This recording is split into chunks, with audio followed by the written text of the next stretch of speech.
मोक्षमार्गस्य नेतारं भेत्तारं कर्मभूभृतां ज्ञातारं विश्वतत्त्वानां वंदे तद्गुणलब्धये। चौथे अधिकार में जीवों की चर्चा है। कौन से जीवों की? देव रूप जीवों की। तो क्या जीव देव रूप, मनुष्य रूप, नारक रूप, त्रियंच रूप होता है कि नहीं होता? उसका शरीर होता है। Very good. शरीर तो होता है, लेकिन उस संबंधी जो भाव होते हैं उस पर्याय में, जैसे मनुष्य खाली शरीर से ही मनुष्य नहीं होता, उसके उस प्रकार के कर्मों का उदय रहता है और उसके अनुकूल उसके अपने परिणाम भी रहते हैं। जैसे मनुष्य है तो वो पानी पिएगा या तो हाथ से पिएगा, ठीक है, या किसी बर्तन से पिएगा। लेकिन पशु की पर्याय में जब वो जाता है तो वो पानी कैसे पीता है? लप लप करके। मनुष्य को भाव नहीं आता कि मैं दो हाथ दो पैर ऐसे टेक टेक के चलूं, लेकिन पशु को उस प्रकार का भाव है। तो यानी उस गति संबंधी कुछ जीव के भाव भी होते हैं। समझ में आया? तो वास्तव में तो वो भाव जो है ना, वो एक्चुअल में मनुष्यपना है, वो देवपना है, वो नारकपना है, वो तिर्यंचपना है। तो ऐसा आत्मा का और बाहर के शरीर का ये जो ऐसा निमित्त नैमित्तिक संबंध है, आ जाओ, और जीव के उस समय उस प्रकार के भाव भी होते हैं। जिस गति में होता है उस गति संबंधी भाव होते हैं, ठीक है, औदैहिक भावों में आते हैं। ये आपने पढ़ा होगा ना, क्या है वो सूत्र? गति कषाय लिंग मिथ्या दर्शना ज्ञाना संयता सिद्ध लेश्यास। आगे बोलो। चतुस कई कई कई क्षण भेदा, है ना, ऐसा है। तो ये औदैहिक भाव के भेद हैं। इसमें सबसे पहला औदैहिक भाव क्या बताया? गति। तो गति औदैहिक भाव है। बेटा थोड़ा देर होके बैठो, मुझे दिखना चाहिए सबका फेस। गति जीव का एक भाव है। जैसे नरक गति, खाली शरीर ही नहीं, लेकिन जब नरक गति में जाता है तो इसके कुछ भावों में भी उस प्रकार की विशेषता होती है कि लड़ो, मारो, काटो। चलिए, तो यहाँ कौन से जीवों की चर्चा है? देव गति में जब ये जीव जाता है, ठीक है, और वहाँ उसके निवास स्थान आदि क्या हैं, उस संबंधी चर्चा है। तो अपने 23 सूत्र हो गए थे। अब बात चल रही है किसकी? लोकांतिक की।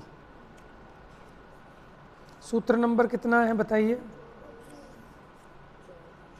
कॉपी में लिखे हैं ना? अब तो आपने कॉपी खुली होनी चाहिए आपकी, कॉपी में से देखते जाओ जल्दी जल्दी। नोट किए है ना? क्योंकि अपने लिखे हुए जल्दी याद होते हैं। ब्रह्म लोकालया लौकांतिका, यानी ब्रह्म लोक आलय है जिनका, वे लोकांतिक हैं। बात समझ में आ गई? जो ब्रह्म लोक में निवास करते हैं वे लोकांतिक है, अथवा ये कहें कि लोकांतिक ब्रह्म स्वर्ग में, ठीक है ना, निवास करते हैं। आलय मैंने निवास स्थान, ठीक है। आगे चलिए। सारस्वतादित्य वन्यरुण गर्द तोय तुषिताव्या भादारिष्टाश्च,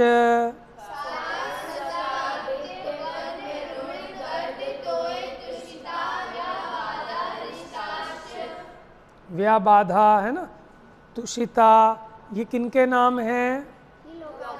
लोकांतिक के नाम है, लोकांतिक देवों के।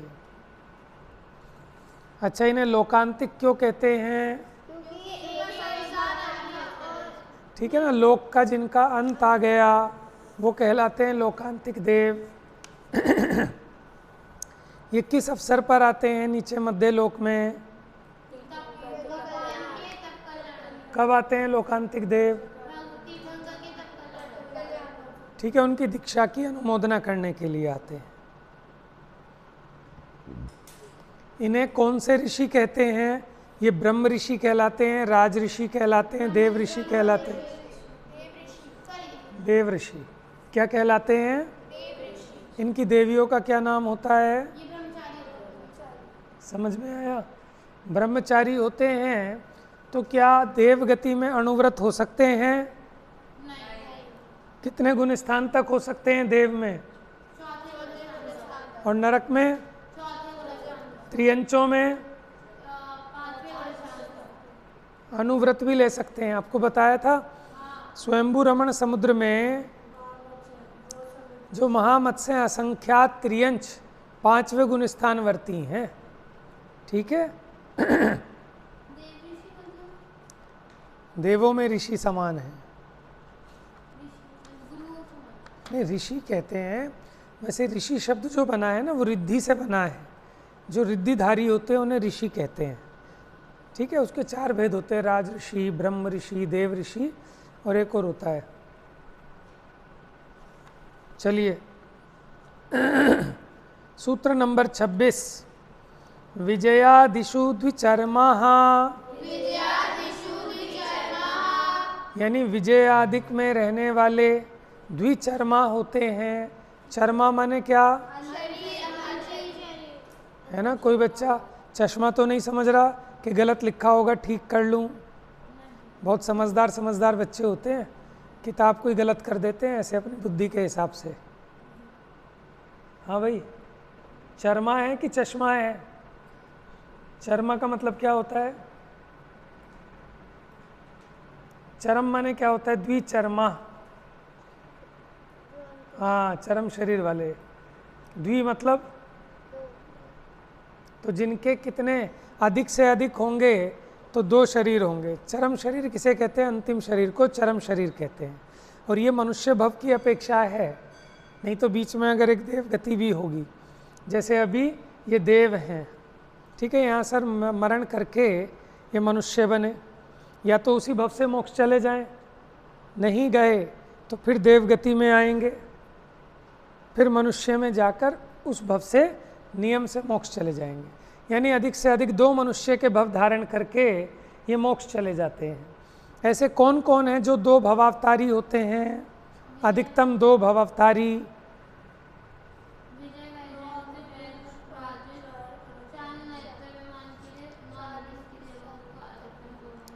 देखो 9 अनुदिश विमानों के देव भी 2 भवावतारी होते हैं अधिकतम। लब्धि समझ में आ रहा है? और विजय, वैजयंत, जयंत, अपराजित, ये 4 क्या हैं? अनुत्तर विमान हैं। 5 होते हैं अनुत्तर विमान, हमने सर्वार सिद्धि छोड़ दिया। ठीक है। तो ये 4 अनुत्तर विमान और विजय आदि, ये 9 अनुदिश, इनके देव 1 भवावतारी होते हैं। ठीक है, सॉरी 2 भवावतारी। 1 भवावतारी कौन होते हैं? और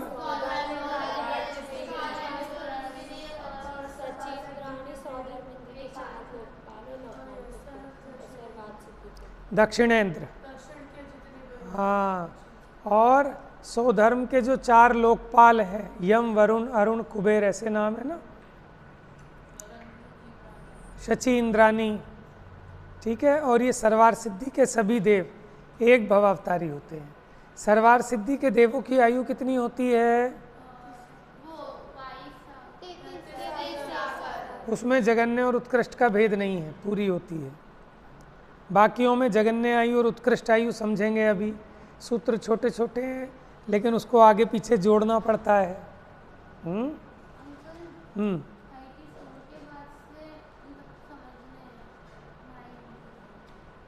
आपने एक दूसरे से डिस्कस किया, करो ना।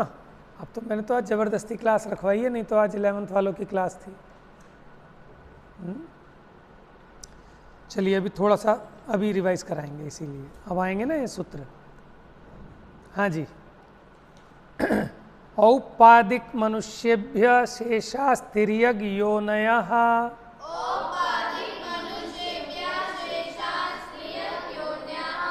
योन्य नहीं, योनयः। अगर आधा ना होता तब तो आपका उच्चारण ठीक था, लेकिन यहाँ पूरा ना है तो योनयः। बोल नहीं रही हो भाई, बोलो, आलस निकल जाएगा। बोलो ये वाला सूत्र सुनाओ जोर से, बिना देखे सुनाओ। अरे इतना छोटा सा सूत्र है। औपादिक मनुष्येभ्य शेषास, शेषास माने इसके अलावा, किस किस के अलावा? औपादिक जन्म वाले, उपाद जन्म वाले जो देव और नारकी हैं और मनुष्य, इनके अलावा जितने बचेंगे सब कौन हैं? यानी तिर्यंच योनि वाले जीव हैं। समझ में आया?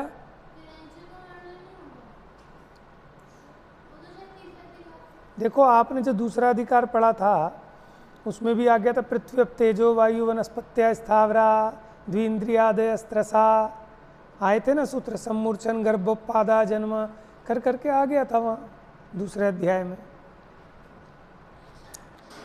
तो ये समझ गए, औपादिक और मनुष्यों के अलावा बाकी तिर्यंच योनि वाले हैं। ठीक है, अब देवों की आयु के बारे में यही समझ में नहीं आया ना? अब ये थोड़ा ध्यान से सुनना, जोर से बोलेंगे सब, मेरे बाद रिपीट करेंगे। स्थिति सुरनाग सुपर्ण द्वीप शेषाणाम सागरोपम त्रिपल्योपमार्धहीन मिताः।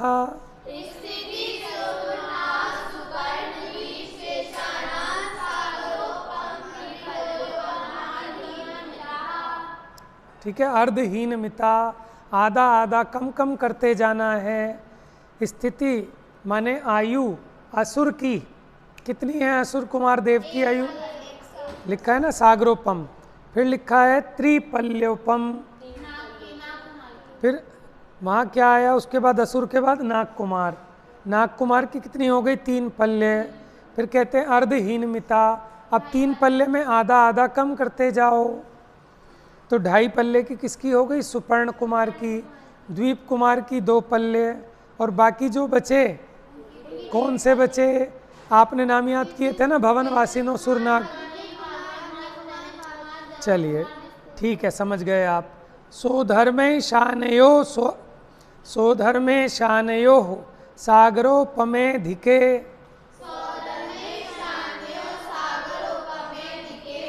अब ये सागरोपमे का मतलब क्या हो गया? द्विवचन। तो सोधर्म और ईशान में कितनी है? उत्कृष्ट आयु कितनी है सोधर्म और ईशान में? है ना? मेरे ख्याल से इस सूत्र में कुछ गलती हो गई थी, 1 सागर लिख दिया था, क्योंकि इसमें लिखा नहीं कहीं भी द्विसागर, लेकिन सागरोपमे द्विवचन है, इसलिए 2 सागर। किसी ने गलत लिखा हो तो करेक्ट कर लें।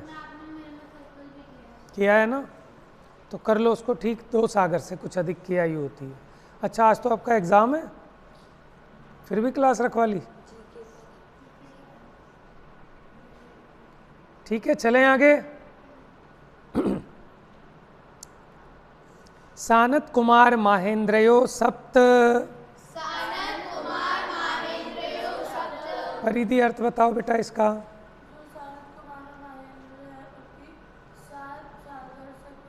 अधिक की आयु होती है। Very good. अब अगला सूत्र कौन बताएगा? त्रिसप्त नवैकादश त्रयोदश पंचदश भी रधिकानी तू।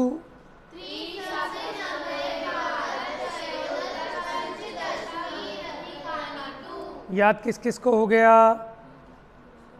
सुनाइए जरा आइज़ बंद करके सब फटाफट।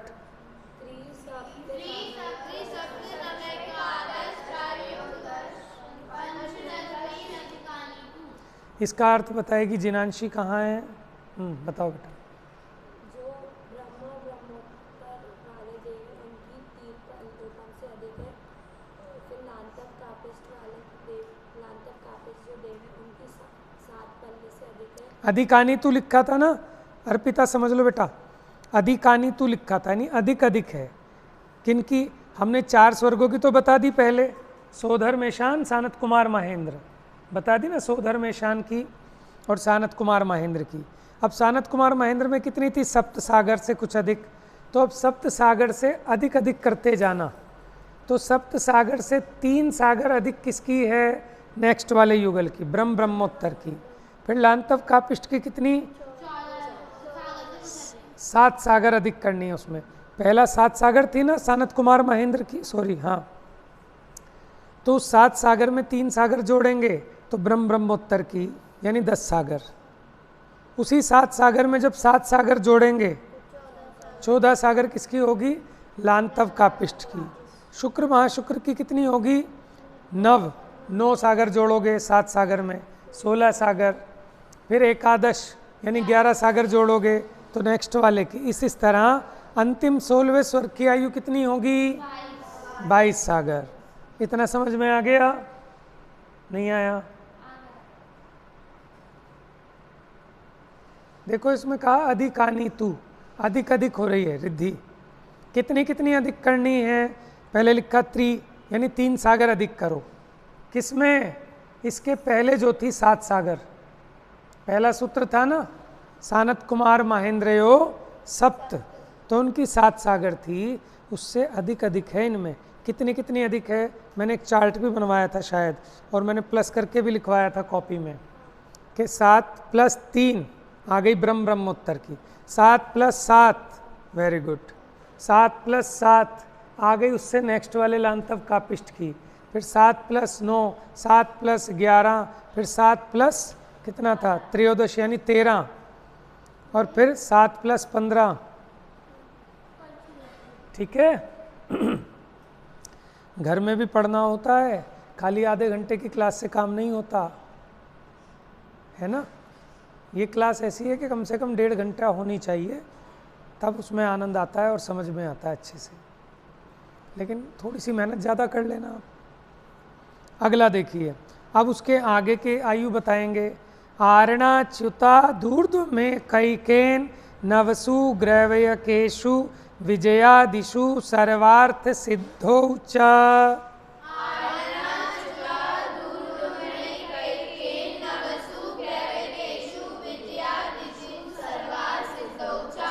इसका अर्थ कौन बताएगा? बताओ बेटा, ध्यान से सुनेंगे अब। हाँ, और इसके हिसाब से देख के। आरणाच्युता यानी आरणाच्युत ऊर्ध्व, उनसे ऊपर। आरणाच्युत कौन से नंबर के स्वर्ग थे? 15वें 16वें। तो 15वें 16वें स्वर्ग तक की बता दी थी, कितनी थी? 22 सागर। अब ऊर्ध्व माने उसके ऊपर, एकैकेन माने एक एक में, नवसु ग्रैवयकेषु 9 ग्रैवयकों में से प्रत्येक में, हर एक एक में, एक एकेन माने एक एक की,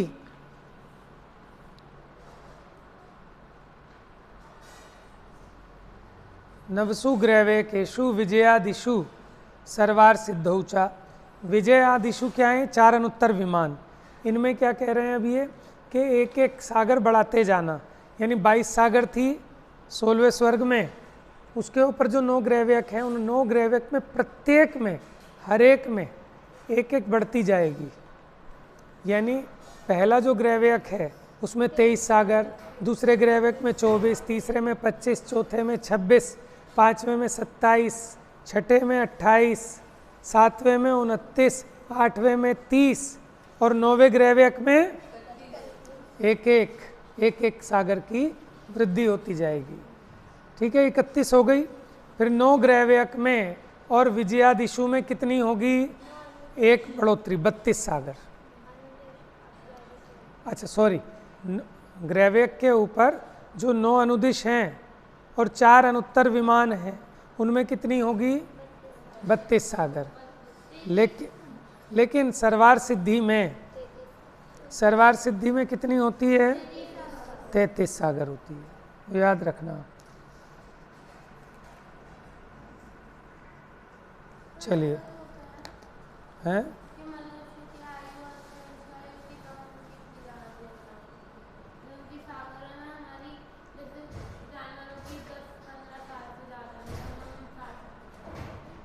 देखो इसमें ना मैंने एक दिन और बताया था कि जो जैसा जैसा स्वभाव है उसका कोई रीज़न नहीं है कि क्यों, हम आपको बता पाएँ कि क्यों होती है। फिट करने को तो हम कुछ भी जोड़ तोड़ कर लें। जैसे अगर आप पूछो कि अग्नि गर्म ही क्यों होती है, बर्फ़ ठंडी क्यों होती है, समझ में आया ना। ऐसे ही वो तो उस दशा का स्वरूप है कि नरक और त्रियंचों में अगर मैक्सिमम होगी तो कितनी होगी? मनुष्य और त्रियंचों में अधिकतम आयु कितनी हो सकती है? 3 पल्ले भोग भूमि के मनुष्य और त्रियंश की अपेक्षा, और कर्म भूमि का अगर देखें तो 1 पूर्व कोटि, 1 कोटि पूर्व उत्कृष्ट आयु हो सकती है। ठीक है।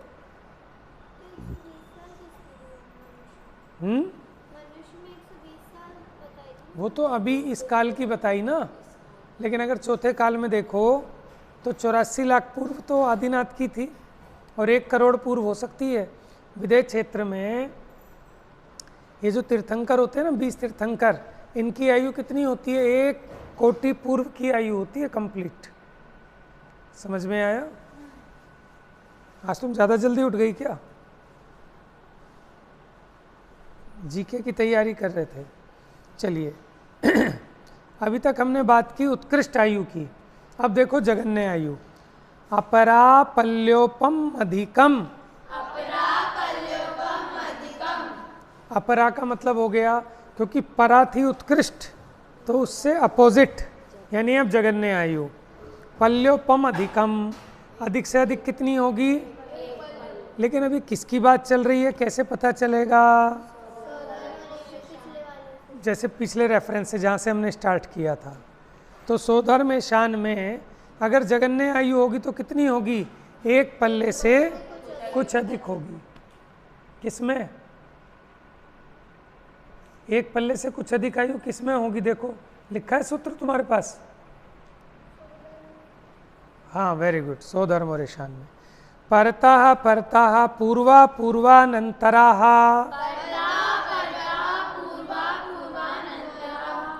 परता परता, परा मैंने बताया था ना उत्कृष्ट उत्कृष्ट, परता परता मैंने क्या हो गया? उत्कृष्ट उत्कृष्ट। पूर्वा पूर्वानंतरा, पहले पहले वालों की जो उत्कृष्ट उत्कृष्ट आयु है वही अनंतर यानी उसके बाद वालों की है। क्या है? अब रेफरेंस किसका चल रहा है? बात किसकी चल रही है? जगन्य आयु की।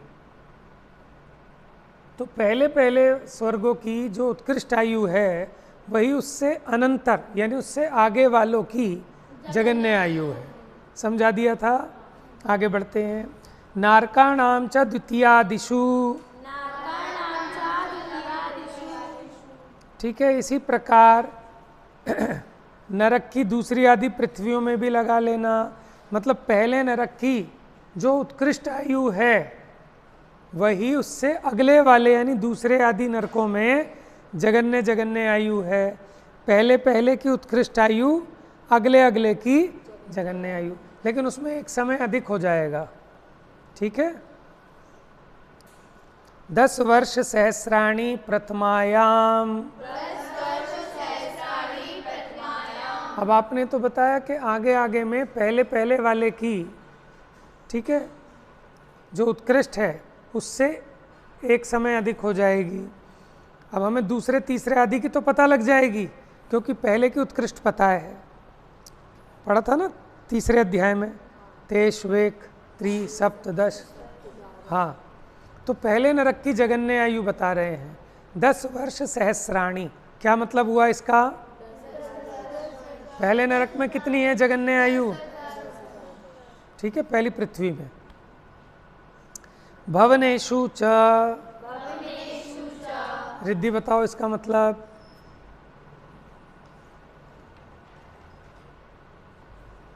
वंशिका बताओ। बस, यानी जो पीछे वाला सूत्र की बात चल रही है कि 10,000 वर्ष जगन्य आयु है पहली नरक पृथ्वी में। भवनेषु च, भवनवासियों में भी उतनी ही है। व्यंतराणाम च, रिद्धि बताओ बेटा।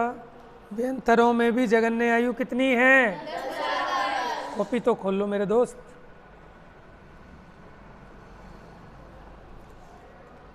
हो गया 38 नंबर सूत्र। अर्पिता, आ रहा है समझ में?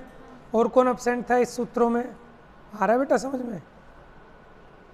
अब्सेंट होने पे बड़ा नुकसान हो जाता है, तो जब अब्सेंट हो जाते हो तो आपस में पूछ लो, ठीक है। और फिर भी समझ में नहीं आता तो आप, रिकॉर्डिंग है मेरे पास, आप चैनल पे भी देख सकते हैं, सुन लो। एक चीज़ रह गई आप लोगों की। एक तो आपने पेपर सॉल्व करके नहीं चेक कराया मेरे से, जो हमने क्वेश्चन पेपर दिया था तीसरा वाले भाग अध्याय का, ठीक है। और मैंने आपको कहा था एक उर्दू लोग की वीडियो देखो, एक अधोलोक की वीडियो देखो, जैन डिजिटल टेक्नोलॉजी। वो बोला था हमने, तो ये बोला गया था दीदी ने कि अभी एग्ज़ाम के बाद। हाँ, मतलब ये आप लोगों की जिम्मेदारी है अपने आप, ठीक है। देख लेना अच्छे से, और कोई संडे वनडे के दिन देखो तो मुझे भी बुला लेना, साथ में समझा भी दूंगा फिर अच्छे से। संडे, ठीक है। लैपटॉप पे कैसे देखोगे? यहाँ देख लेना कनेक्ट करके, यहीं चलेगी ना, तो जब चलेगी मुझे भी बुला लेना, ठीक है। कुछ इंपॉर्टेंट बातें होंगी तो हम डिस्कस भी कर देंगे उसमें, और बड़ा मज़ा आएगा उसको देखने में। आपको मतलब रियलिटी में समझ में आ जाएंगे ये जो भी हमने पढ़ा है कि स्वर्गों के विमान कैसे ऊपर ऊपर हैं, 9 ग्रहव्य कैसे हैं, 9 अनुदिश कैसे हैं, 5 अनुत्तर विमान कैसे हैं, नरकों की बिल कैसी रचना थी, त्रिकोण चकोर गोल कैसे कैसे हैं, ठीक है। मन नहीं लग रहा आज लास्ट क्लास है बेटा, कल इनका प्रमोशन हो जाएगा, कल ये 11th में आ जाएंगे। देखो तुम 10th में ही रह जाओगे, ये 11th में आ जाएंगे। ठीक है, तैयारी है? क्या हुआ, घबराहट हो रही है?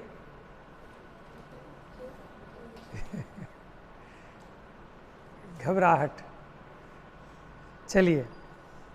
व्यंतराणाम च, यानी व्यंतरों की जगन्य आयु कितनी? देखो बेटा, फिलअप आएंगे तो उसमें ऐसे दिया जाएगा, अब आप ढूंढते रहना कि व्यंतरों की जगन्य आयु कितनी है, किसी की उत्कृष्ट आयु कितनी है। अब आप देखो, पेपर की जब तैयारी करते हो ना, आप ये सोचा करो, मान लो मैं अगर एग्जामिनर होता, तो अगर मुझे पेपर बनाना होता तो मैं कैसे पेपर बनाता, क्या क्वेश्चन देता, तो ये थोड़ा सोचना चाहिए आपको, ठीक है। उसी तरह से तैयारी करनी चाहिए। ज्ञानम, समझ में आ रहा है? आप अगर पेपर बनाओगे किसी का, तो कौन से क्वेश्चन पूछना पसंद करोगे, किस तरह के फिलअप दोगे, कैसी मैचिंग दोगे, कैसा मैप दोगे। इस बार कोई नई चीज़ सोचता हूँ। नहीं, इस बार नहीं आएंगे। मैंने तो पिछली बार 100 नंबर का बनाया था, मेरे को बाद में फिर बताया गया कि नहीं 50 का ही लेना है, तो फिर मैंने इसलिए ऑप्शंस दे दिए फिर सारे, ठीक है। हाँ, मैं तो 100 के हिसाब से चल रहा था, इसलिए मैंने लॉन्ग क्वेश्चन भी कम ही दिए फिर। तो अभी जो पेपर होगा जो आपका 50 का ही होगा। और जब पेपर होगा ना, उसके पहले एक रिवीजन क्लास रख लेंगे, ताकि उसमें डिस्कस कर लेंगे, रिवीजन कर लेंगे, मैं आपसे पूछ लूँगा, थोड़ा सा आपको आइडिया भी मिल जाता है, हिंट भी मिल जाता है कि क्या क्या पेपर में आएगा। नहीं, पूरा बताने में नुकसान ये है कि फिर ना और चीज़ आप अच्छे से नहीं करते, वही चीज़ कर लोगे फिर। नहीं पूरा इन द सेंस कि वो हिंट दे देते कि यहाँ से तुम पढ़ सकते हो।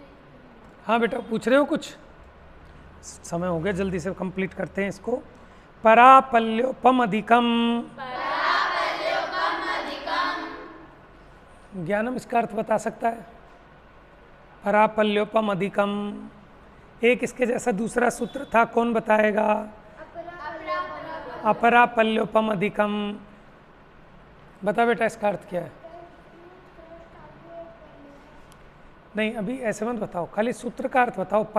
परा माने उत्कृष्ट, पल्योपम अधिकम, पल्ले से कुछ अधिक है, उत्कृष्ट आयु। लेकिन अब बात किसकी चल रही है? व्यंतर की। पिछला सूत्र व्यंतर का था, तो उसी से जोड़ेंगे कि व्यंतरों की उत्कृष्ट आयु कितनी है? ज्योतिष का नाम च, एक्चुअल में नाम नहीं है, नाम। ज्योतिष का नाम च, ठीक है। तो ज्योतिषियों में भी कितनी होती है? उत्कृष्ट आयु। तदष्ट भागो परा, तदष्ट भागो परा का मतलब कौन बताएगा?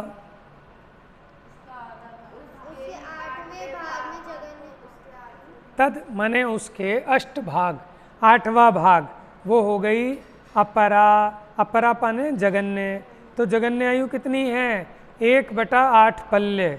किसमें? क्योंकि इसके पहले वाला सूत्र ज्योतिषियों का था, तो ज्योतिषियों की उत्कृष्ट आयु पता लग गई। बाकी टेबल्स वगैरह सब आपकी इसमें बनी हुई है, थोड़ा देख लेना। देवों में काल मृत्यु होती है, नहीं होती। देवनागरी में नहीं होती, फ्रेंच में आपका एक सूत्र है चर्मोत्तम देहा संख्ये वर्षायुषो न पवर्त्यायुषः, नहीं है याद? पहले अध्याय का अंतिम सूत्र है ना, पहले अध्याय का दूसरे अध्याय का अंतिम सूत्र है। पहला दूसरा अध्याय नहीं हुआ? छुट्टी हो गई आपकी, बेल बज गई। अब बजती है स्कूलों में ऐसी बेल?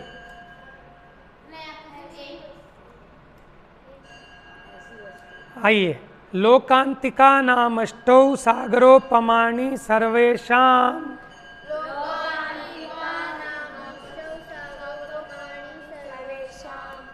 लोकांतिका नाम अष्टौ, अष्टौ सागर यानी 8 सागरोपम सर्वेषाम, माने सभी लोकांतिकों में कितनी आयु बता रहे हैं? यानी उसमें जगन्य और उत्कृष्ट का भेद। ऐसी कौन कौन सी आयु है देव में जहाँ जगन्य और उत्कृष्ट का भेद नहीं है?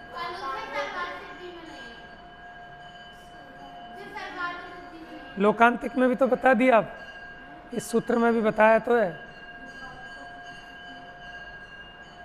लोकांतिक में 8 सागर की आयु होती है, ठीक है?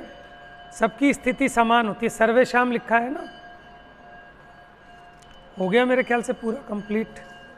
आज करेक्ट टाइम पे क्लास हुई है पूरी, ठीक है? चलिए, जा वाणी के ज्ञान से सूझे लोकालो, सो